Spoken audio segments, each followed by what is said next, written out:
వాళ్ళు ట్రోలింగ్ చేశారు, ఏదో ఇరానియన్స్ ట్రోలింగ్ చేశారు. కానీ ఇప్పుడు ఇరాన్ ప్రజల నుంచి ఇంత సపోర్ట్ లేదే యుఎస్ మీద ఇట్లా యుద్ధం చేయగలిగిందా ఇరాన్? ఒక ప్రశ్న భరత్ గారు పాపారావు గారు ఏదో అడగాలనుకుంటారు. 1991 పాపారావు గారు ఏదో అడగాలనుకుంటారు. ఎస్ పాపారావు గారు మిమ్మల్ని ఏదో అడగాలనుకుంటారు. ఒక్క నిమిషం పాపారావు గారు చెప్పండి. చెప్పాలనుకుంటున్నా ఆయన ఒక ప్రశ్న. ఇరాన్ లో ఖమేనీ మరణం తర్వాత నిజమే ఇరాన్ లో ఖమేనీకి వ్యతిరేకులు ఉండొచ్చు. సార్ చెప్పినట్టు ఇరాన్ లో కొంతమంది బయటకు వచ్చి డాన్సులు చేసి ఉండొచ్చు ఖమేనీ చనిపోతే. అది ఎప్పుడు ఏ దేశంలోనైనా అది వెస్టర్న్ మీడియా జనరల్ గా పికప్ చేసేది. 10 మంది చేసినా గానీ దాన్ని ఏదో దేశం అంతా సంబరాలు జరిగినట్టు. సార్ ఈ దేశంలో రాజీవ్ గాంధీని ఎల్టీటీ చంపితే ఎవరు కూడా బయటకు వచ్చి ఆహ్లాదపడలేదు. ఒక్కళ్ళు కూడా ఈ రాజీవ్ గాంధీ చచ్చిపోయినాడు కానీ ఈవెన్ భారతీయ జనతా పార్టీ కార్యకర్తలు కావచ్చు రాజీవ్ గాంధీని వ్యతిరేకించిన వ్యక్తులు కూడా ఎవరు కూడా రాజీవ్ గాంధీ గురించి మాట్లాడలేదు కదా. మీరు అనవసరమైన టాపిక్ తీసుకొస్తున్నారు. మీరే చెప్పారు కదా డాన్స్ వేశారంటే దాని గురించే మాట్లాడుతున్నారు. మీరు మాట్లాడింది రాంగ్. అది మీరు చెప్పేది ఒకటి. మీరు బీజేపీయే కదా? నేను బీజేపీ సార్. ఆగండి, మీరు బీజేపీయే కదా? ఎస్. మీ పార్టీ స్టాండ్ ఖమేనీని చంపడం కరెక్టనే? పాపారావు గారు ఇప్పుడు భరత్ గారు ఇప్పుడు నేను పాపారావు గారు మాట్లాడుకోవడము అనేది కరెక్టా లేకుండా నేను మీ క్వశ్చన్ ఆన్సర్ చేయడం కరెక్టా? మీరు అవన్నీ మాట్లాడద్దు. మీరు ఇన్ని పర్సనల్ గా స్టాండ్ పొలిటికల్ గా స్టాండ్ వద్దు నాకు. మీరు ఒకటే చెబుతున్నారు ఇరాన్ లో కొద్దిమంది డాన్స్ వేసి ఉండొచ్చు. ఎక్కడ ఎవరు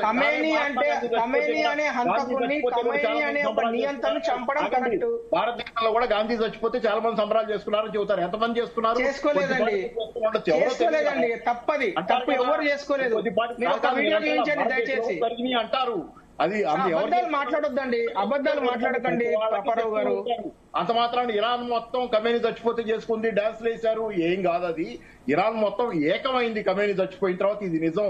కొంతమంది ఇప్పుడు భరత్ గారు ఇప్పుడు అర్థమవుతున్నది కదా ఎవరు కన్నీళ్లు గారుస్తున్నారో. ఖమేనీ చచ్చిపోతే ఎవరు కన్నీళ్లు గారుస్తున్నారో కనబడుతున్నది కదా ఇరాన్ ప్రజలతో పాటు. అట్లా ఒప్పుకోండి, ఒప్పుకోండి. ఖమేనీ చచ్చిపోయినందుకు నేను కన్నీళ్లు గారుస్తున్నా, ఖమేనీ అనే హంతకుడు చాలా మంచివాడని చెప్పండి. ఇరానియన్స్ ను చంపడం కరెక్ట్ అని ఒప్పుకోండి.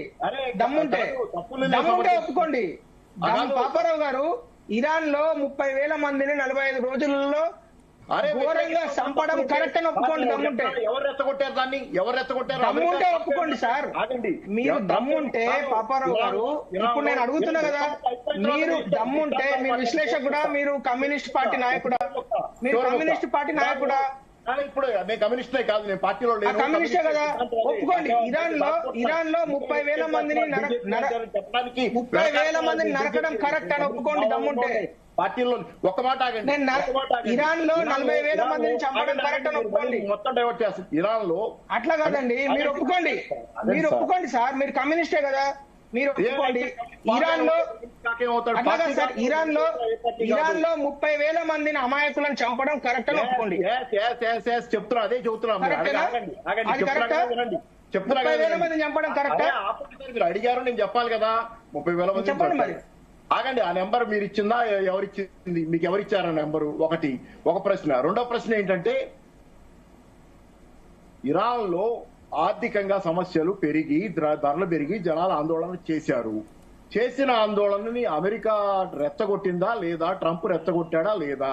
రెచ్చగొట్టినా వాళ్ళ దేశ ప్రజలను నా సైన్యాన్ని ట్రంప్ చేశాడా లేదా? నేను వస్తున్నాను నా సైన్యాన్ని తీసుకుని మీరు తిరగబడండి, మీ ప్రభుత్వాన్ని మార్చుకుందామని చెప్పి వాళ్ళని రెచ్చగొట్టింది ఎవరు? చచ్చిపోయేదాకా రెచ్చగొట్టింది ఎవరు? వాళ్ళ ప్రాణాలు తీయటంలో ట్రంప్ పాత్ర ఎంత? 30,000 మంది చచ్చిపోయారని ఎవరు చెప్పారు మీకు? ఆ నెంబర్ అల్ జజీరా న్యూస్ ఛానల్లో వచ్చిన విషయం నేను చెప్తున్నాను. నేను కోర్టు కూడా వేశాను, నేను అక్కడ చూసినా చెప్పట్లేదు కదా. అల్ జజీరా ప్రకారం 30,000 మంది చంపారు. ఇందాక భరత్ గారు చెప్పిన ప్రకారం 4,000 మంది చంపారని చెప్తున్నారు. ఒక మాట అల్ జజీరా చెప్పింది అంటున్నారు కదా. నెక్స్ట్ నా టర్న్ వస్తుంది కదా, మీరు మాట్లాడండి. తర్వాత ఇప్పుడు కాసేపు నా టర్న్ వచ్చినప్పుడు నేను మాట్లాడే లోపు మీరు అల్ జజీరాది తీసి చూపించండి నాకు.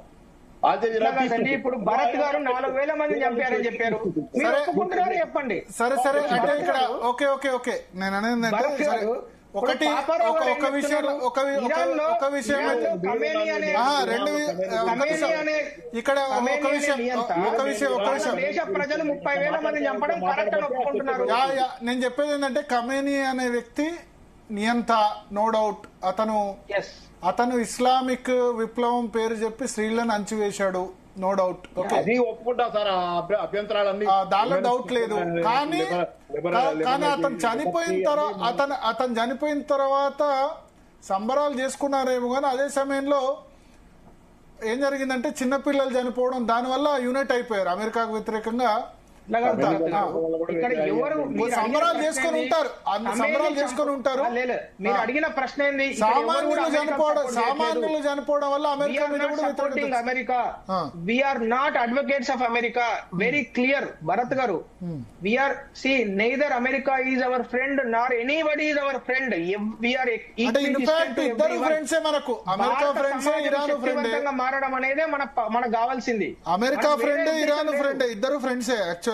ఇద్దరు ఫ్రెండ్సే కదా. మరి ఇప్పుడు మనం ఇదే ఛానల్లో డిస్కస్ చేసాం లాస్ట్ టైం కూడా.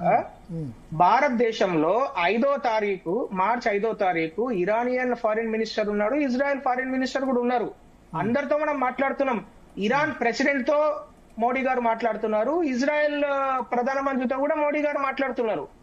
ఇరాన్ ఇన్ఫాక్ట్ థ్యాంక్స్ చెప్పింది మనకు. వాళ్ళ లవానా వాళ్ళ ఏదైతే నౌకకు సంబంధించి 183 మంది ఈ రోజు కూడా కొచ్చిలో ఉన్నారు. వాళ్ళు they are staying in our place. అక్కడ వాళ్ళ నౌక ఖరాబ్ అయిపోతే వాళ్ళని ఇక్కడ డాక్ చేసేసి అక్కడ 183 మంది ఇంకా still they are living in India, కొచ్చిలో. సో ఇరాన్ ఈస్ థ్యాంకింగ్ అస్.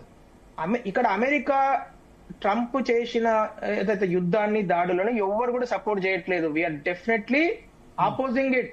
చాలా క్లియర్ గా వితౌట్ ఎనీ హెజిటేషన్ దాన్ని మనం ఖండిస్తున్నాము.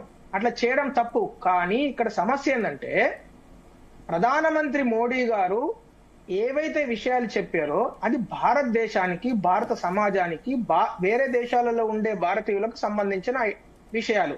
వాటిని మనం గ్రహించాలి, వాటిని మనం క్వశ్చన్ చేయాలి అవసరమైతే. ఇప్పుడు ప్రతిపక్షాలు ఏం చేయాలి? మీరు ఏమేమి సురక్షితమైన పనులు చేస్తున్నారు? భారతీయులను తీసుకురావడానికి 3,75,000 మందిని తీసుకొచ్చారు.